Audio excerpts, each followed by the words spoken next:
Our God is a God of second chances, and third and fourth and fifth chances. No matter what you've done in your past, and I have done plenty in my past. It means that you're not perfect and you're human. It doesn't matter how old you are.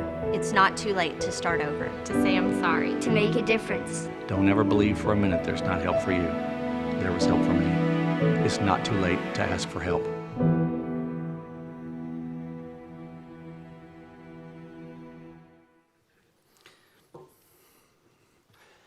It's not too late. Sometimes it's hard to believe that.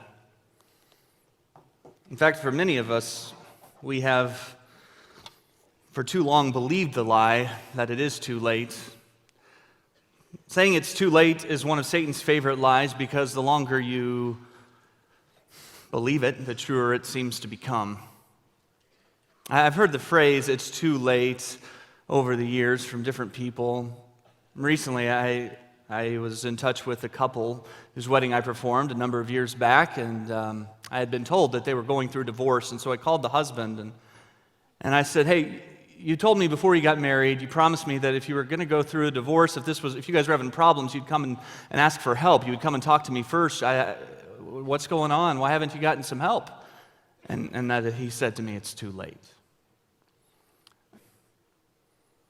I talked to a man a few months back who was struggling with a heroin addiction, but he's given up. I tried to challenge him to get some help, and I told him some stories of people who have found victory, and he told me it's too late. He is 19 years old. 14-year-old boy comes home from school. He locks himself in his bedroom and plays video games till the early morning hours. His parents used to try to keep up with him on Instagram, but now he's blocked them, and his parents don't like it that way. They wish things were different, but they would say it's too late. A husband comes home from work and kicks back in the lazy boy, turns on the football game, really doesn't acknowledge his wife. She doesn't really acknowledge him. He just lays there as the kids are put to bed and begin to fall asleep, and the commercials come on, and the thought crosses his mind, what if I just grabbed my wife and we just went into their rooms and we prayed for our kids? He wants to do that, but now it feels awkward. It feels like he had his chance and he missed it, and so he says it's too late. The kids are too old. The marriage is too cold. The friend is too angry, the debt is too overwhelming, the addiction is too powerful, the reputation is too shot, it's too late. And that is a lie that many of us believe. Satan whispers it to us every time we think about doing things different. Every time we think about making a change, we hear that whisper from Satan, it's too late. And the longer you've believed it, the truer it begins to feel. If you have your Bibles, turn to John chapter 5. In John 5, we meet a man who I think must have felt this way because he had been in the same circumstances, the same situation for 38 years. It's a long time for things not to change.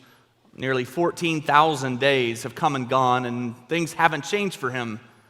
And I'm sure he felt like if things were going to change, they would have changed by now.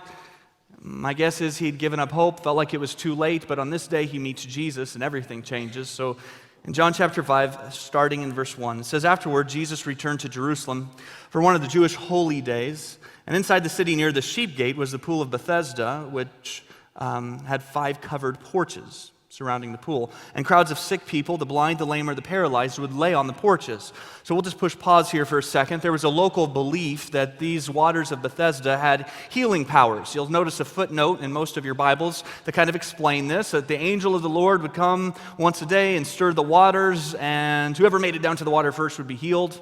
It wasn't in the original manuscripts. It was explained later. Some scribe put that little footnote in there to help us understand what was happening here. We're not exactly sure what the percentages of people who actually got healed at the pool of Bethesda. There are some who would say, well, there was just, some underground spring that released pressure and the waters would stir. But at any rate, it's where people would go who needed help, bottom line. People would go to find some hope. They would go to beg. They would go to get their needs met and hopefully to be healed. Verse 5 says, one of the men lying there had been sick for 38 years. It's a long time. It's a long time to be crippled. We find out that he can't even get down to the water. He's not mobile. And I'm not sure when it happened for him, but at some point, he's going to lose faith and optimism, right? He might begin by saying, today's the day. This is going to be my changing day. Today's the day I'm going to find healing and victory, and maybe initially he's pretty positive. But after enough days and months and weeks and years of things not changing, eventually he probably felt like it was too late. He'd become a fixture at the pool of Bethesda. People knew him by his face. He'd been there a long time. Verse 6 says, when Jesus saw him and knew he had been ill for a long time, he asked him, would you like to get well? I can't, sir, the sick man said, for I have no one to put me into the pool when the water bubbles up. Someone else always gets there ahead of me. And Jesus told him, stand up, pick up your mat, and walk. And instantly the man was healed, and he rolled up his sleeping mat and began walking. It's interesting, the question Jesus asks here, would you like to get well? It seems unnecessary, right? I mean, he's a crippled man laying next to a pool of healing. And he's been there for 38 years, and Jesus asked him, do you want to get well? It just almost seems like it would be an offensive question to this guy. You expect him to respond with a sarcastic, well, I'm not just here working on my tan, Jesus, right? I mean, of course I want to get well. Why do you think I'm here? But Jesus asks the question, and the longer I am in ministry, the more I understand why he asked it, because here's what I've discovered. There's a lot of people who like to hang around the pool, but they don't really want to be healed. There's a lot of people who like to come to church, but they don't really want to change. A lot of people who don't mind opening up their Bibles and listening to a message, but they're not interested in doing anything different. A lot of people sitting right now don't really want to be healed. They like things the way they are. They don't want to give up their by-the-pool lifestyle. And so Jesus asks, would you want to be healed? And maybe this man felt like it was too late, or maybe he'd given up hope. I think there's some different reasons why we don't always want to be healed. One is that there's this fear of change that many of us have. I mean, after 38 years, this had become the life that he knew. It wasn't a great life, but it was a life. It was predictable. He knew what to expect. And that's what a lot of us have done. It's not a great marriage, but it's a marriage. It's not a great future, but it's a future. And we just settle with what we know. We accept what's in front of us. We're okay being the kind of husband or father maybe that we grew up seeing. It's not the best, but it's what we know. And so that's what we settle with. And so for some of us, it's difficult to make a change because we don't want to risk doing something different. Even if what we have isn't great, there are some benefits to being by the edge of the pool. There's some secondary benefits that come along with it. We know it's not ideal, and we know technically it's not the way we should stay very long, but we've just become comfortable. There's some things we're afraid we'd lose if we let Jesus heal us. Another reason I think we can be this way is that there's this denial of reality. Maybe after 38 years, this guy had just lost sight of what life could be if he were whole, if he were healed. I mean, after all, he's surrounded day in and day out by people who are in bad shape and difficult conditions, people who are sick, and maybe that had just become so normal to him that there was this denial of how difficult things really are. I was watching this documentary about a woman who had a 34-year-old woman who had a 300-pound tumor removed from her body. It was twice the size of her initial weight. And, they were documenting this surgery, and they were trying to understand why she would wait until it grew to 300 pounds. And initially she said that the reason she didn't get help is she thought, if I leave it alone, things will get better. If I leave it alone, maybe it'll just take care of itself. And some of us can be like that. Maybe with time, my marriage will just get better. Maybe we don't need to get any help. Maybe I don't need to do anything different. I just need time. Maybe with some time, my finances will improve and things will turn around. Maybe if we just don't do anything, maybe our child will start to turn some things around. And so the tumor just gets bigger and bigger, and we think, well, maybe it just needs more time. But then it starts to feel like it's too late, like we had the opportunity and we missed it. And then she was kind of expressing why she didn't get help, because eventually you realize, oh, this isn't going to take care of itself. This is a problem. I don't know what size the tumor gets when it finally hits you, but eventually you recognize that. But then it was hard for her to get help because she was embarrassed by how bad she had let things become. She was embarrassed by the size of the tumor. We got a person lets it grow to 300 pounds, and then it became hard to ask for help because she didn't want to acknowledge that she had let things become so desperate. And I think that's true for a lot of us as well, that we just become kind of ashamed of our condition. We don't want people to know about the tumor that is growing in our homes. I want to try to keep a secret about the tumor that's growing in our hearts. We don't want to admit the condition of how bad things have become, and so it just becomes much easier for us to buy into the lie of it's too late. It's a lot easier to just say it's too late than to tell a friend, man, I'm struggling and I need some help. It's a lot easier to say it's too late than to try to reconcile a relationship. That takes some work. It's a lot easier to say it's too late than to humble yourself and get help for a drug addiction or a porn problem or a gambling habit. It's a lot easier to say it's too late than to make an appointment with a marriage counselor. And so the tumor just has grown and grown, and we're afraid to admit that we need help. As a pastor, I've found over the years, it's kind of interesting, maybe one of the most common requests I get from people is asking me if I would call someone they know who's going through a difficult time, right? So it's like a friend, a sibling, a spouse says, would you call, my friend because, she's in a difficult relationship or an unhealthy relationship, or there's an eating disorder, or, he's saying that he's an agnostic now and he's walked away from the church. Could you just call my friend? It's one of the most common requests. I used to do that quite often. I'd say, okay, give me their name and number, tell me a little bit about this, and I'd call. I don't do that anymore. Very rarely do I do that. It's because what I've learned is that if a person isn't ready to acknowledge their situation and ask for help themselves, there's not a lot you can do to help them. Until a person is ready to ask for help, until a person is willing to acknowledge the tumor, there's not a lot you can do to help. And yet that's so difficult for us because it's a humbling thing.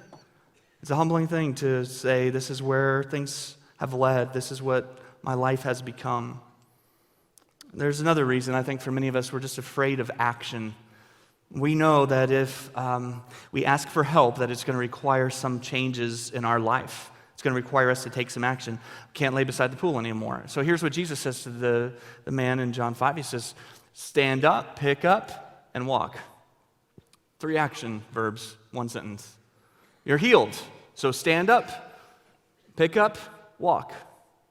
And so what we find is that it's the healing power of Jesus that saves us. It's the action of Christ on the cross that saves us and that heals us. But we can't just lay there. If Jesus would have said to this man, you're healed, and the man said, oh, thank you, but it's great to be healed. I'm just going to continue to lay here in my current condition. No. With healing comes action. He's healed, but now he gets up, and he picks up, and he walks. It's not okay just to keep chilling by the pool. So when Jesus asked this man, do you want to get well? I want you to look at his response. He doesn't say yes or no. What's he say? He says, I can't. I can't. It's an interesting response. Doctors Minirth and Meyer have written a book about overcoming depression called Happiness is a Choice. And here's what they write in the book. They say, as psychiatrists, we cringe whenever Christian patients use the words, I can't and I've tried. Any good psychiatrist knows that I can't and I've tried are merely lame excuses. We insist that our patients stop saying can't and say won't instead. And so if someone comes in and says, I just can't get along with my wife, they'll say, you need to rephrase that. You say it this way, I just won't get along with my wife. If a wife comes in and says, I just can't bring myself to encourage my husband, they have her reword it and say, I just won't bring myself to encourage my husband. I just can't get my spending under control. No, I just won't get my spending under control. And they said, look, if you can help people change their can'ts to won'ts, then they'll stop making excuses and they'll start taking some action. And for some of us, that's the problem here, is we just say, I can't. But the reality is we won't. We won't. Now for this man, he says, I can't, and he can't. He's crippled. He can't get there. And he talks about the fact that nobody's there to help him. I don't know how long ago he had stopped asking, but the truth is he couldn't. He needed help. And this is one of the most important spiritual realities for us. This is a huge piece of the gospel, is where we recognize that we can't. Where we say, I can't do it. God, I need your help. I can't save myself. I need you. I can't redeem the situation. I need you. And so Jesus acknowledges that this man is sick. The man acknowledges that he needs help, and Jesus heals him. It's interesting because the guy was still focused on the pool. If I could just get, Jesus, if you could just get me down to the pool, maybe then. And Jesus is like, man, I don't need a pool. Get up. Roll up your mat, walk. The man is healed. For 38 years, nothing changed. But then Jesus came on the scene and everything changed. It's kind of an odd ending to this story. So this guy who's been there, in this condition for such a long time, he's carrying his mat around. He's walking. Miracle, incredible. But then here's what we read in verse 10. It says the Jewish leaders objected. So you got these religious people who see this guy walking around who's been crippled for so long. It says the Jewish leaders objected. They said to the man who was cured, you can't work on the Sabbath. The law doesn't allow you to carry that sleeping mat. In other words, go back and lay down. You picked the wrong day to be healed, bro. Go lay back down by the pool. Maybe tomorrow will be your day, right? You can't walk around carrying that sleeping mat. And Jesus says, or the man said, the man who healed me, Jesus, he told me, pick up your mat and walk. In other words, the guy says, the guy who healed me told me to do this, so that's what I'm going to do. And you see this attitude, this spirit. This sometimes in church, you got this guy who's been healed, and the religious leaders say, no, you can't carry your mat on the Sabbath. A few months ago, a guy came forward to the church, making a decision, giving his life to Christ. He's wearing a baseball cap. And afterwards, I was talking to someone who felt like that was inappropriate, that this person was wearing a baseball cap. I'm like, so you think because he was wearing a baseball cap that he shouldn't have been able to come forward and give his life to Christ? Is that kind of what we're saying here? Well, no. I'm like, come on, man, right? And some of you have some people like this in your life who are Christians. And you're really wanting to do some things different. But the people who should be the most encouraging to you, the religious leaders, the Christians in your life, are the most discouraging. They look at you with skepticism. They think that you should have changed a long time ago when you didn't. They make you feel like you've got to earn it. So you try to make some changes, and instead of encourage, you already feel beat up by them. You already feel discouraged. You already feel like they don't believe in you. But I love what this man's response is. It's, well, Jesus told me to do this, so that's what I'm going to do. And as much as I pray and hope that you got encouragers in your life that are going to help you along this path, the reality is, ultimately, it's only one person's voice that matters. Over Christmas, in a failed attempt to try and impress my in-laws, I let my beard grow a little bit, and came back and didn't shave it. I thought, well, I might just keep it. And then I just decided to keeping it, and I've trimmed it up. I haven't shaved it yet. And I know some of you have opinions on this. Some of you have no opinion and barely notice. Others of you need to be kind of told what your opinion is. But I would love to have each of you kind of vote on whether I should shave this or keep it, because it's kind of at that point where I need to make a decision on this. And if you don't know how you would vote, you can ask your spouse or just follow the person sitting next to you. But here's what we'll do. Just by show of hands, we'll find out whether I should shave this or or keep this. Okay, so how many of you think I should shave the beard? Raise your hands. Okay, I appreciate your honesty. How many of you think I should keep the beard? Raise your hands. Okay, yeah, shocking, I know. So here's, I love this. Oh, what's wrong with those people? Okay, so here's the thing that you should know. I don't care what you think. So, I appreciate your participation and your willingness to follow instructions, but it was the setup. And I could have, if I would have done this little survey and 20,000 people would have said this weekend, shave it. But my wife would have said, keep it, I'm keeping the beard, right? Why? Because there's 20,000 over here who might say, no, it doesn't look good, it's, your face is disproportionate or whatever. But if my wife's over here saying, I kind of like it, well, then it's kind of staying, right?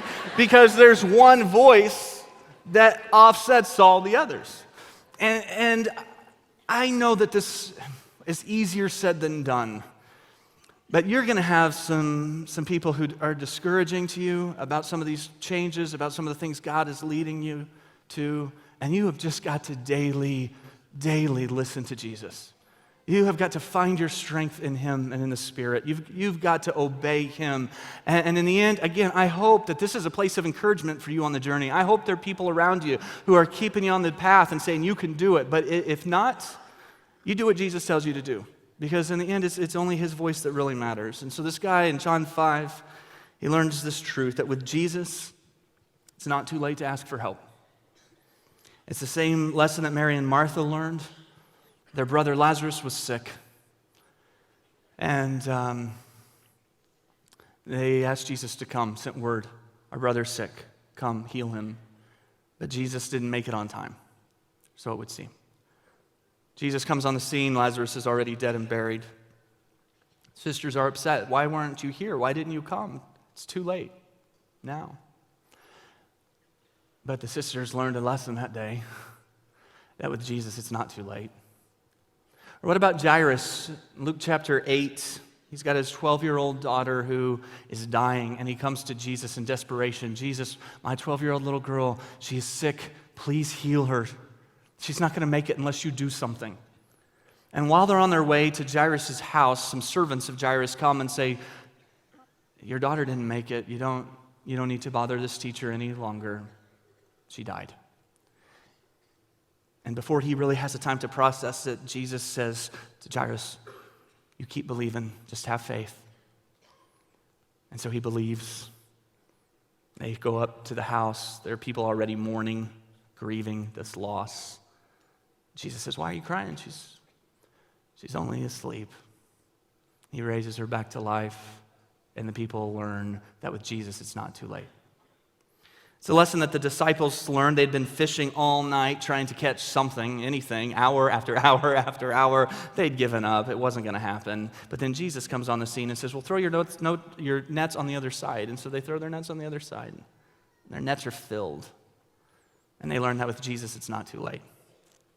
The thief on the cross, who's crucified next to Jesus, says with his dying breath to Jesus, remember me when you come into your kingdom. And Jesus says to this thief, this criminal, today you will be with me in paradise. And the thief learned just in time that with Jesus, it is not too late. So maybe you need to learn it too.